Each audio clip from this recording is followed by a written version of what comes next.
It's over. The Lions Tour of 2025, it's no more. People keep asking, where's the Lions Tour gone? I say, it go to sleep for 4 years. It's over. There's a number of questions to get into. There's quite a lot to talk about, I think, in terms of reviewing, reflecting on this tour. But I think the big place to start is, was this tour a success? Yes, is my answer to that. End of video. No, we're going to string this conversation out for 35 minutes and keep talking about it. Yeah, a Test Series win is what they went out there to do. And a lot of the players have said immediately after full time that they were disappointed not to make it 3-0 in the third test. But I don't think anyone's going to lose any sleep over that. The players still looked overjoyed and happy to lift the trophy at the end of it. So that is ultimately what matters. I think there was probably a winning bonus if they made it 3-0. And yes. I think that probably some sleep may be lost over that. But it was ultimately a series win. Lions series wins are rare. Yeah. Right? These don't come along very often. We've had 2 in the professional era in 97 and 2013 before this. This is now the 3rd. And you go back before it, since they kind of modernised the Lions Tour, obviously, post the World Cup being introduced and made it a 4-year cycle. I think 89 was the only time they won it separately to that.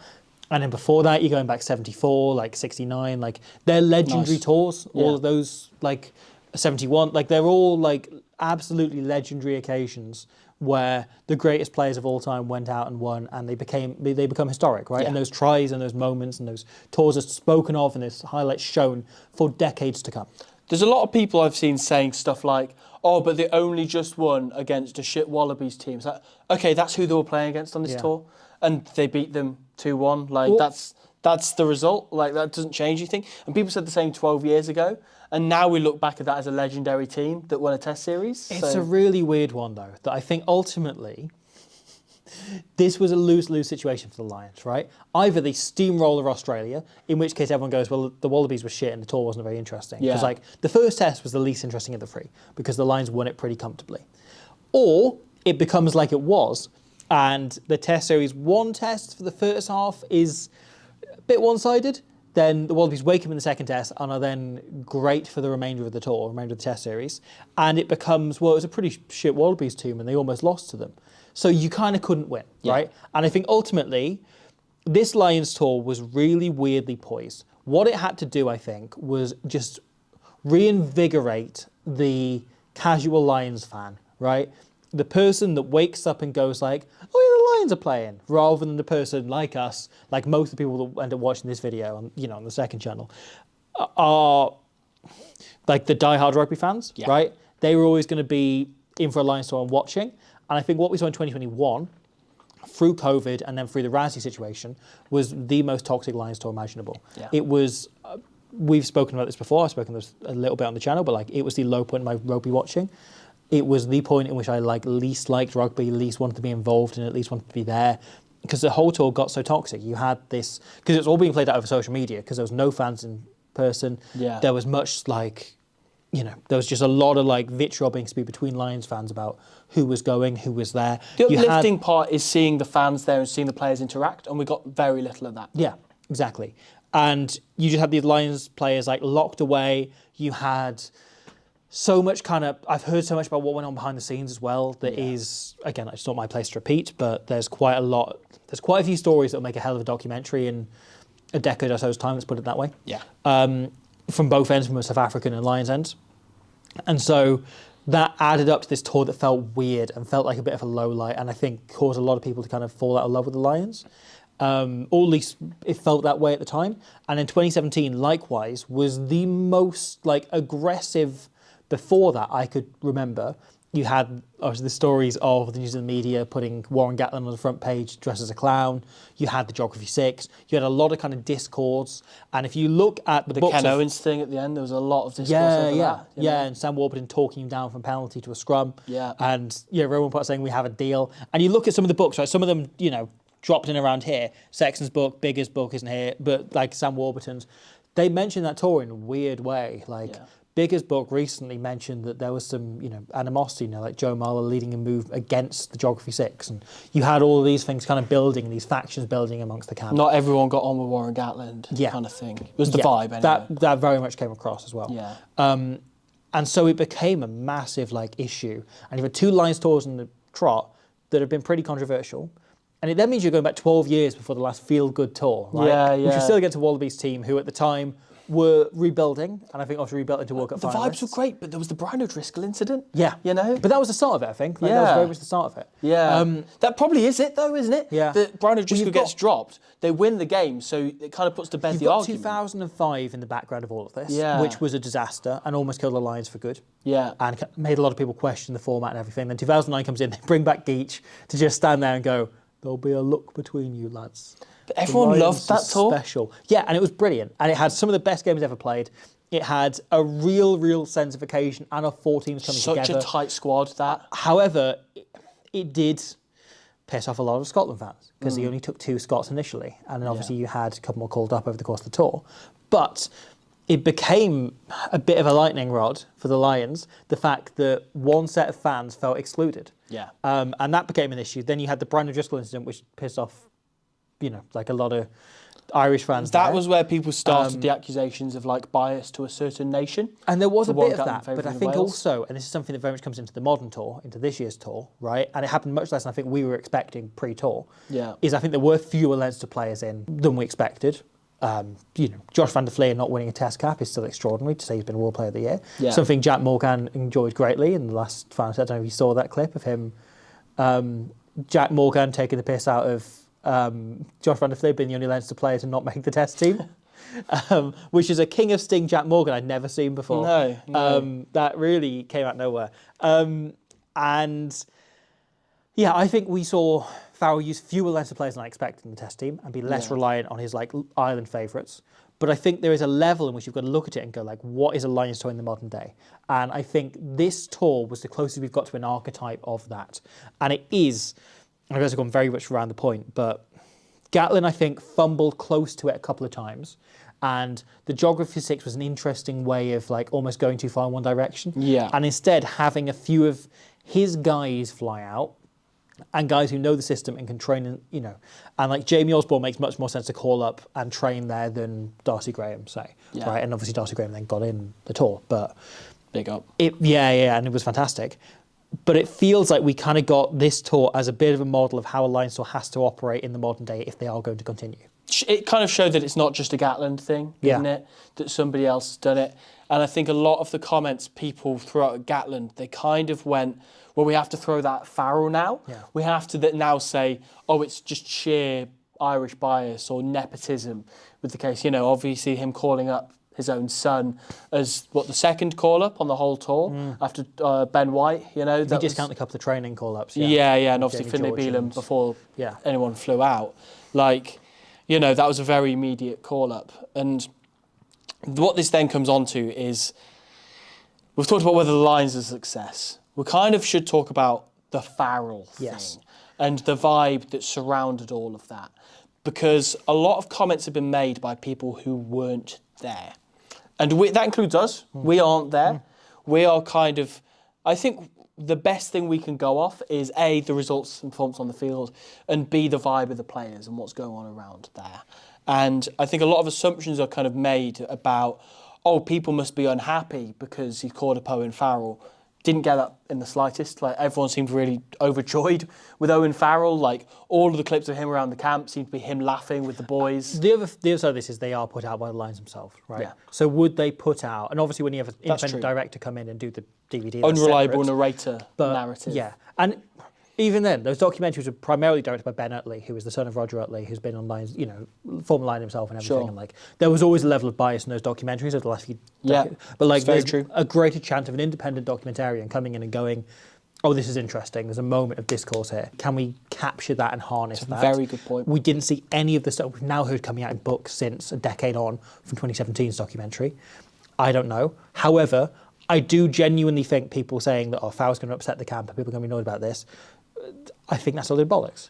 Because you look at, I made this point when he got called up, but the group of people who are most supportive of Owen Farrell are his coaches. Yeah. The second most are his players, Yeah. right? And everyone I've ever seen play with him puts him amongst the best players I've ever played with, their favourite teammates. They all get on incredibly well with him.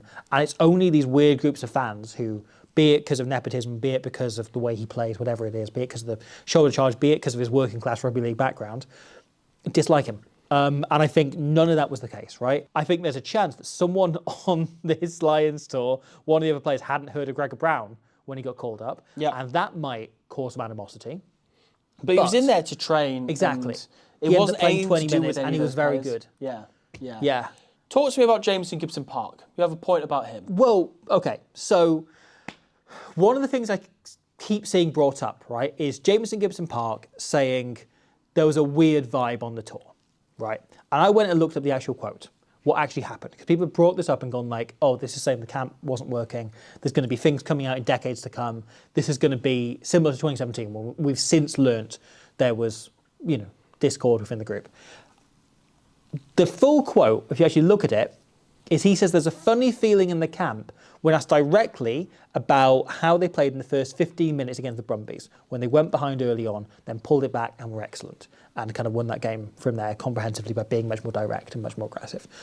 And he said, basically, we've got a funny feeling when we're looking it over, but we'll review the footage and we'll look back at next week. Yeah. Like, he could have easily said, like, oh yeah, we weren't happy with that period of the game, but he just worded it differently and weirdly. And instead, this has become a lightning rod to beat the Lions with, and people saying that, well, this is, clearly showing there's a problem if even the Leinster players are picking up on it. Yeah. I'm going to offer a few counter quotes to that, okay? Mm-hmm. So looking at the players' social media as they've come off tour. Andrew Porter, this is his Instagram post, soundtrack to Fontaine's DC's Jackie Down the Line banger. Finn Smith down the line. No words will ever express how much this tour has meant to me. The friendships and bonds I've made in the past few weeks will last a lifetime until the Six Nations. Couldn't have done it with a better crew. To which Marcus Smith said, Porter, gonna miss you, man.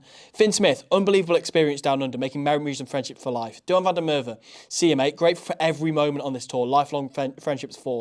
Ben Earl, Lions Tour 2025, feeling so blessed and grateful to have experienced and played for a team I could only dream of representing. The friendships and memories I've made this summer I will cherish for a very long time. Looking forward to some rest time now. Thanks for all the support. Alex Mitchell, I wish there was a way that you could know you're in the good old days before you've actually left them. A good few men, British and Irish Lions. He is a Wallace and Gromit character. He fully is. He talks like he's made by Ardman as well. Finn Russell. The friendships and memories made down under will last a lifetime. Thank you. Ellis Genge. Just like that, it's all done. A series win and some wicked memories. French for life, but foes in February, March. I will miss them all, but not Finlay. Finlay Beelan. Tour complete. An absolute rollercoaster and a privilege to be a part of it. Incredible to have shared this experience with my beautiful family too. Memories made and friends for life. We'll miss these boys, except Genji. And finally, Pierre Schumann. Dusty route home through a legendary Lions tour. Bags heavy with tales of grit and roar. Pages filled and golden ink of battles, blunders, blinders and cheer. A rugged memory, close to he heart, forever near. And a few wild stories we'll never dare to share. British and Irish Lions. Like, if you're looking at that and saying, oh, there's a dodgy feeling in camp, there's any of that, you're just wrong. Like, the players clearly all have a bond. They've gone through something together. And Andy Farrell, when you look at any of the tour documentary, he is so hot from the start. The first thing he wanted to do before he taught them anything about rugby and prove them as rugby players, it was, how do we make these boys close? They've got about 8 weeks together. Let's turn them into best friends. How do we do that? And you talked before about when you did that exercise before of getting the players to sit in a room and talk about what's impressed them, who has impressed each other out of the group, right? And before the Argentina game, the line he kept saying is, there's going to be a crowd of about 60,000 people there coming to watch you. I don't care about them. The only people you want to impress are the boys in the changing rooms, the boys on the pitch with you. You want to impress each other, and that's the only thing that matters here. And Andy Farrell is clearly very emotionally intelligent. Yeah. Maro Itoje is clearly very emotionally intelligent. Dan Sheehan and Ellis Genge and Tyke Byrne and the rest of this leadership group, and Jack Morgan and Sione Tuipulotu and Finn Russell, right? They clearly all share that in common. And you can't say that the group have fallen out when they're saying stuff like that afterwards. And I know that, as you mentioned earlier, like, people only post their best bits on social media, right? But that was all so heartfelt. Finn Smith's the only one of those that didn't make the test team, so there's every chance that there's a dirt tracker team that will look. But the thing is, this is the impression you get, right? And I think a lot of people have taken little bits of their own bias or things they want to be true or players they wish were there and have sprung this out into being a much grander narrative. Yeah. I think somewhat understandably a few Welsh fans have been disappointed they only have 2 players and then 1 player on tour and have been less invested than in past tours. I get a level of that, but also I found it much more personal. Like, I was so invested in Jack and whenever he got to do anything on that tour, as we talked about before. And likewise, you've got Munster fans who have a pre-existing thing with Farrell, right? But we saw on this tour, Farrell's thing is he likes test match animals. Yeah. And it wasn't that he likes the same guys over and over again. It wasn't he's just picking these Leinster players because he left Josh van der Fleer out. It's that he likes guys who do it on the big occasion, who are proven doing that, rather than, and he doesn't change the team much, that's the other side of this, right? Rather than guys who are, great club players. He likes to look for test match animals. Yeah. And he likes to look for guys who can go to the absolute highest level, which is why we saw Tom Curry, why we saw Tyburn backed after being the two players that were getting the most kind of, negative press during the tour games. So that became a huge factor. I think we learned a lot about Andy Farrell as a coach, and I understand some of the level of like, oh, there's few of my guys, so why would I be invested in this, right? But the thing has to be, right, does a Lions tour work in the modern day? And in the post-World Cup era, and now that we've got a generation, and we're part of that first generation that have grown up, well, there's always been a World Cup out there. And so the Lions isn't the pinnacle for the British and Irish Lions players, the players that go in there, right? Like, every player on that tour would rather win a World Cup than win a Lions series. But this is the second biggest thing you can do in a career. Yeah. And that does change the equation. And I think that sits in the background of all of this, is that question mark and the fact that that is there now. And so the fact that you achieve your pinnacle just playing for your country rather than for a different team, for a new team you have to kind of really graft to get into, does perhaps lead to, I understand if you're going, well, I am more invested in watching Ireland play Portugal or England play Argentina or Wales play Japan or, Scotland have a run out in Fiji. I understand that if that is the case. But you have to ask the question, does the Lions still have a place in the modern game? I think it does. Yeah. I think it has to be this every 4 years. It has to be the pinnacle, otherwise it does lose its worth and just lose its wealth. And I think maybe there are some people who have reached a point where they are no longer interested in the Lions as a concept, in which case it becomes, if you're a rugby hardcore, you will end up watching in the same way that we'll end up watching the Rugby Championship in 2 weeks' time, right? Yeah. But like watching it in that way, rather than going, well, this isn't for me anymore, and being angry about it. That's a really good point. It's a really good bit of perspective to bring that up. I always find it quite sad when, because I've had a lot of people, because we've both been very adamantly behind the Lions. I've enjoyed this talk. Stuff, I've enjoyed everything, this talk. and like it's supporting the Lions and getting behind them. And you mentioned like there's a bit of like watching Jack Morgan finally get to play with other world class players, and like like Munster fans will have that with like Tyburn, for example, as you say, like that they get their guy on tour, where it's like that's brilliant though, because they get he gets to play alongside players that he wouldn't normally before, and he gets to captain them to a series win. Like that's brilliant, right? But you're right. It always saddens me when people say like, "Oh, I don't feel it this time." I think you're right. There's a lot of Welsh fans who have felt that way, and it's a shame. I kind of get it as much as I've not felt that way personally, but what I do think is there's a difference between holding your hands up and saying, "I'm really sorry, I don't feel it this time," and saying, like, getting angry at either Andy Farrell or Maro Itoje or Owen Farrell or an individual person who is involved in this tour or the concept of the Lions itself. Getting angry and showing animosity towards it is different from feeling apathetic. Yeah. And I think that's the thing people need to realise. It's people have been so invested in the Lions. I think it was for us, like that 2009 tour was huge for me as like one of the key moments in me becoming like a real full-on rugby fan beyond just like, someone's watching the Six Nations. Yeah. And then 2013 was like such a brilliant occasion. And I think there's a lot of people our age and younger or slightly older who remember those as real highlights, or people who you go back who are much older who remember whether it's 97 or you're all the way back to like 74, right? And all back to those kind of great tours, 89, etc. I apologise for calling you much older. And I think there is a romanticism, right? And so if you don't feel it anymore, you look for a reason. And you go, well, the reason is there's no Welsh players on tour. That is Andy Farrell's fault. Or the reason is there's no Munster players and this has led me to already be, an iconic players and whatever. Yeah. And then it becomes nitpicking, doesn't it? It then becomes like, because my guy got dropped who was playing in the midweek game. Like, one thing is, it's easier to, it's a very like male societal thing, not to get too deep into this, but like to channel things into anger, to channel confusion or animosity or apathy into being angry instead. The other thing is social media, where people are doing that already, and you're seeing that. And then the third side of this is, because of social media, people are coming in and they're seeing people going like, Andy Farrell's a shit, I hate him, I can't stand this. And it becomes, oh, okay, well, I guess Andy Farrell must be a problem then. Yeah, or you hear it on a podcast, or you hear it wherever. Yeah. And I think this has become a big part of the Lions' discourse around this tour. Yeah. And I think it's been much more than last time. And a lot of people, I've seen someone saying, like, a couple of people saying, like, oh, this has been the most toxic tour ever. Like, do you not remember the last two? I mean, yeah, like, the last one was worse than this one. But there has been a lot of toxicity around people not knowing how, like, what the Lions is. Like, it always confuses me when people watch a national team and they'll go like, oh, why have we picked so many Scarlets? Why have we picked so many Leinster players in this? It's like, well, it's a national team. Yeah. It's, you know, if you wanted to watch more Ospreys playing or more Munster players playing, watch Munster. Yeah. Like, the point in the national team is it brings them all together. The point in the Lions is that it brings the best of these together. And in this case, unfortunately, only two of the Welsh players were good enough to make the best of the best, you know? And that's okay, that is what it is. And there's been so much...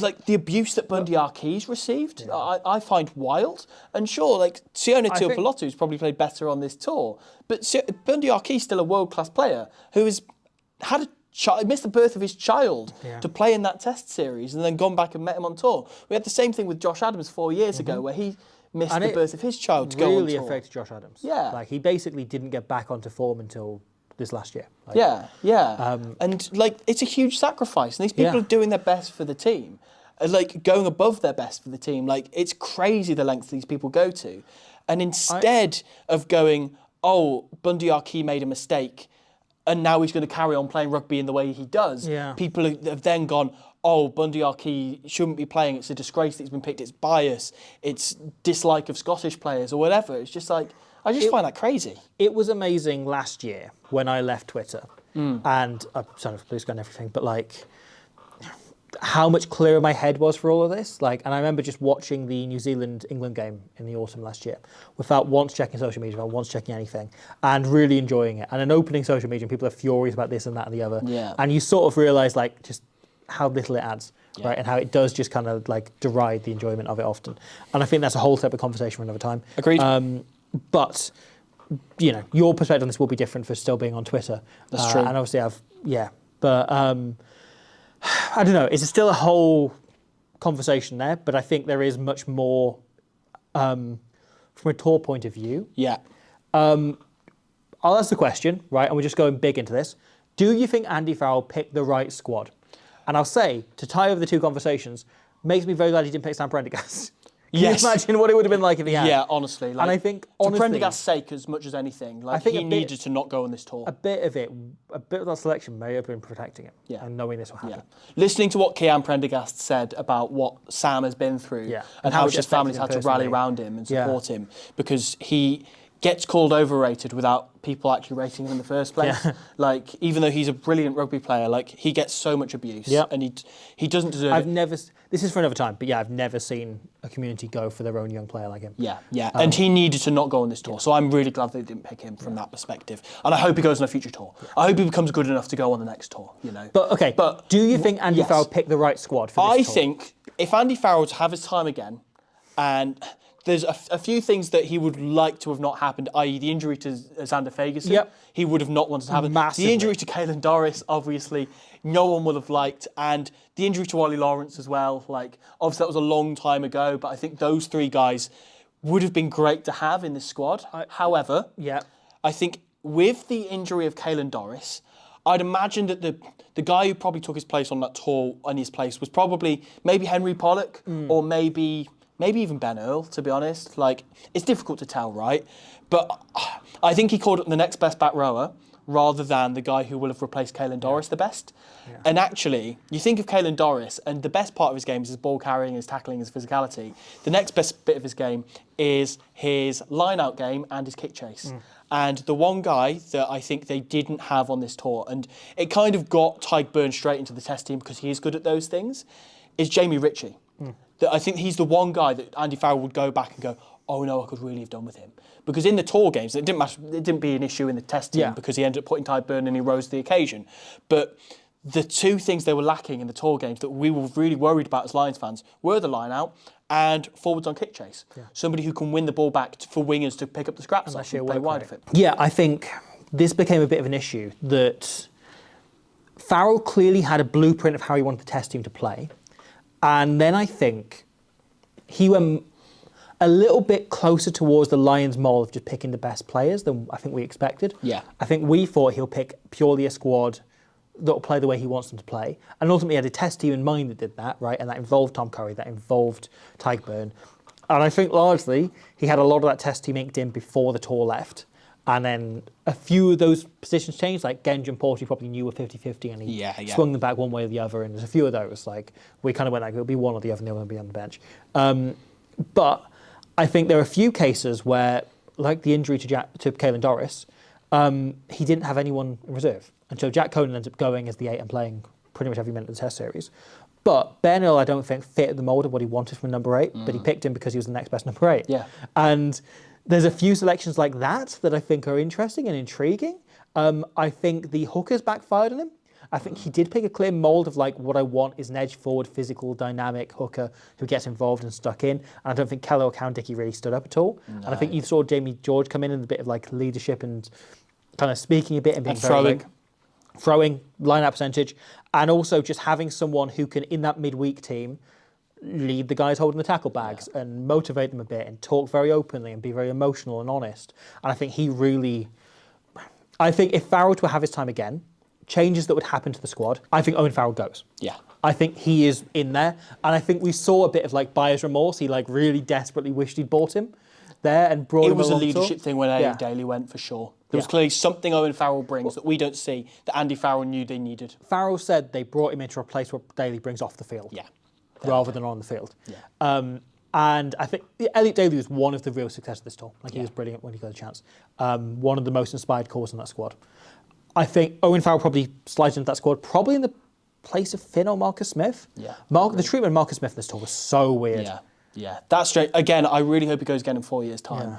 And I hope he gets to stake a claim for the England 10 shirt, but also at the same time, they'll have Fowles back, they'll have Finn Smith going for that, they'll have George Ford still not retired. Yeah. So that's going to be a crowded market. But yeah, Marcus Smith is a touching on world-class 10, and he didn't get a go there, which is very strange. Yeah, didn't start game at 10. Bizarre. I really don't know what his vision with Marcus Smith was there. Like, what was the point in taking him? And I thought, do that to him? Yeah, Finn Smith was fine. He was all right, but did he bring anything that Farrell wouldn't have brought? I don't think so. I think you probably do take Farrell over. I think that's a fair one of the comment. two. Yeah, nothing against Finn Smith. And he'll have future Lions tours to go on. And I think Ben Earl played perfectly well, but I wonder whether I know what you mean. in Point that of place difference. as the second number 8, like did you want... I don't know who that player is. I think Jamie Ritchie's a very good call. I think we were talking during the tour games that it felt kind very of wished much he was there. Yeah, he would have made a difference. Yeah. He would have been like really valuable to them to have someone who could fill in that role without needing to move back a second row out to the back row. Yeah. Scott Cummings, I think, paid off. Yes. James Ryan didn't feel like he was in the tour games and then did when they got in there. Yeah. I think George Martin's another player that would have gone on this tour but got injured. Good call. And that's an intriguing one as to how that would have gone separately. Yeah, feel for him. Broadly, Duan van der Merwe was a bust. He had to take him, but yeah, if you were to watch this tour back and then reselect the squad, you take Darcy Graham over him. Yeah. But without that, you go, Duan has 3 Lions test caps already. He's been on a tour before, and he can produce moments that no one else in the world can. Yeah. We take him and we gamble, and we know there's a chance that he backfires. And he did backfire, but I understand the gamble. Yeah. I understand the risk. Yeah. Is there anyone else you think maybe you would have changed? I think that's about it, to be honest. Jamie George in, Owen Farrell in. Yeah. Anyone else? I think Thomas Williams you would have really wished didn't get injured. I think he's no one they missed when that happened. That could have changed things a little bit. Then I think from there, it's maybe Jamie Ritchie comes in for someone, but I'm not sure where he goes or if he goes just as an extra back rower. Yeah. Okay, so overall, we think this Lions tour was a success. Yeah. And we think Andy Farrell got it right? On the whole? By and large. I don't think this was a perfect team. I think there was some scrapping. I think there's a little bit as well as happened in 2017 with Gatlin as well, of second guessing himself. Yeah. And of seeing public reaction and going like, oh God, okay, should I change this? Yeah. And there was a big period during this tour, and we've all forgotten about it now, where all the talk was about the Lions being too expansive, they're throwing the ball about too much, they need to be more direct and shut things down a bit. Yeah. And they did then when they went to tests. And who knows whether that was always the plan or whether that was a reaction. There's consistent rumours, there have been rumours for some years, that Farrell is much more online than people than he really? necessarily gives credit for. Yeah, than people expect. It's And also he weird reads because every room and he reads everything about the team. Weather conditions were completely different in the Test series to all the tour games. Yeah. So who knows? That might have changed things. It's one of those things that we'll probably never know until some mad documentary comes out in years to come. Yeah. Yeah. Or book. Okay. So before we wrap up this video, a couple of final stats to throw out for you, because this is the last video on the Lions that we are doing. That's mad, isn't it? For now. So yeah, for now. We have done a total of 42 videos on the Lions. So in total, we have done about 1,600 minutes, about 27 hours now on the Lions, including a live stream that we did. And now we have finally done it. We've finally brought down the curtain on this tour. How does it feel? Well, there's 8 days till the Rugby Championship, Yeah. and there's a further week more than that. There's like 13 days till the World Cup. Yeah. So Enjoy your one sleep. Yeah. We'll both get one sleep. no, I had it last night and it was all right. Oh, okay, yeah. No, But I think we'll get one more sleep until, Yeah. like, for the rest of the year now. Oh yeah, So no, pretty yeah, good. yeah. Was like properly at the point where like when you're so tired your body feels ill even though you're not ill the other day. Which Yeah. is like that's fun. That's fun. love That's that. always a good place to find yourself. But hey, We've there done we it. go. We've Done done the Lions it. tour. Thank you to anybody. If anybody's watched every Thank you, single yeah. video that we've That is churned crazy. out during this, then fair play. I'm very thankful for that. And Well, I to hope all that of you them get as well. sleep as well. Yeah. You're basically a part of the team by this point. Yeah, that 9-hour stat will throw some people off. They go, Jesus Christ, the things I could have done with my life here. Yeah, yeah. I could have watched The Brutalist twice. I still had an hour left to make dinner in between. Watch The Brutalist, it's great. Okay. You're gonna do that. You're gonna Yeah. go and watch the 4-hour masterpiece that is The Brutalist. Yeah, I might as well. Now I Yeah. know what a Brumby is as well. Yeah. What is it? Horse.